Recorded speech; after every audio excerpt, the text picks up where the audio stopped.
Gua Tujuh atau yang lebih dikenal dengan sebutan Guha Tujuh merupakan salah satu objek wisata di Aceh yang paling banyak dikunjungi baik wisatawan lokal maupun wisatawan mancanegara. Gua yang memiliki banyak keindahan dan menyimpan banyak misteri ini terletak di kawasan perbukitan antara Kecamatan Muara Tiga dan Kecamatan Batai, atau lebih tepatnya di Jalan Banda Aceh Medan, kilometer 100, Desa Lawu, Kecamatan Muara Tiga, Kabupaten Pidi. Sahabat Hasan News yang beriman, kali ini kami mengupas tentang Guha Tujuh di Pidi. Subscribe video ini, like dan share, biar Aceh lebih terpandang di mata dunia.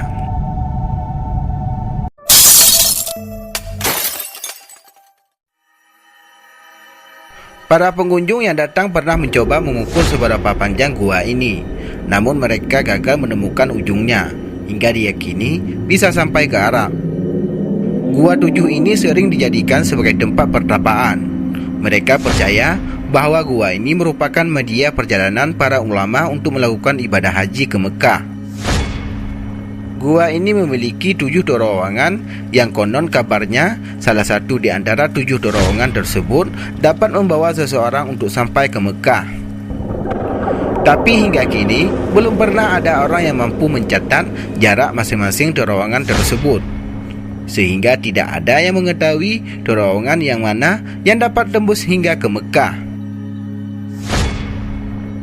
Jika ingin mengunjungi dan memasuki gua ini, maka akan ada seorang pemandu yang akan membantu. Pemandu ini biasanya adalah warga sekitar yang juga menjadi penjajah makanan di luar gua. Berdasarkan keterangan dari masyarakat sekitar, tidak semua orang dapat mencapai Mekah bila ia bertapa dalam gua ini. Hanya orang-orang yang bersih hati kala melakukan pertapaan di dalam gua ini, maka secara sendirinya ia tiba di Mekah guna melakukan ibadah, itu pun dahulu kala. Hal serupa tidak pernah terjadi sepanjang kurun generasi kita. Keabsahan cerita tersebut memang tidak dapat dibuktikan, namun demikian telah diyakini secara turun-temurun. Bisa saja memang demikian adanya, mengingat dahulu para wali memang dianugerahi karamah tersendiri. Objek wisata Guha Tujuh yang satu ini memang menarik perhatian pengunjung dari segi misteri yang tersimpan padanya, yang dipercayai sebagai sejarah. Selain dikenal dapat mencapai Mekah melalui salah satu terowongannya, disebutkan juga bahwa terdapat gua-gua kecil di seputar Gua Tujuh, yakni Gua Ulu atau Gua Ular, Gua Mi atau Gua Kucing, dan Gua Harimau atau Gua Harimau. Konon, gua-gua kecil tersebut pernah didiami oleh sejumlah satwa liar. Maka setiap gua diberi nama sesuai satwa yang menghuninya itu. Namun demikian, gua-gua kecil ini tidak dapat diakses masuk oleh pengunjung. Sementara itu, selain kisah misteri, juga terdapat keunikan dalam Gua Tujuh itu. Terdapat batu yang menyerupai lembu di luar pintu masuk gua. Di dalam gua juga terdapat batu yang menyerupai calon pengantin wanita, onggok hidangan ketan, dan cadas yang menyerupai tempat tidur pengantin. Hal inilah yang menarik perhatian pengunjung.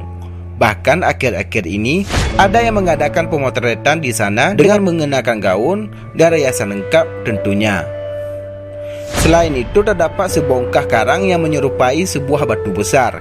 Letaknya seakan-akan tergantung mengasing dari tanah tanpa ada ikatan. Batu yang anti gravitasi ini disebut batai menggantung. Namun mengenai kabar gua ini dapat tembus ke Mekah, masyarakat Aceh menerimanya sebagai sebuah kabar yang sakral.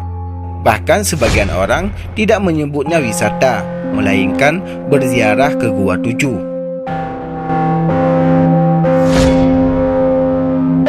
Nah, demikianlah cuplikan singkat Hasan News tentang Guha Tujuh yang dipercaya dapat tembus ke Mekah.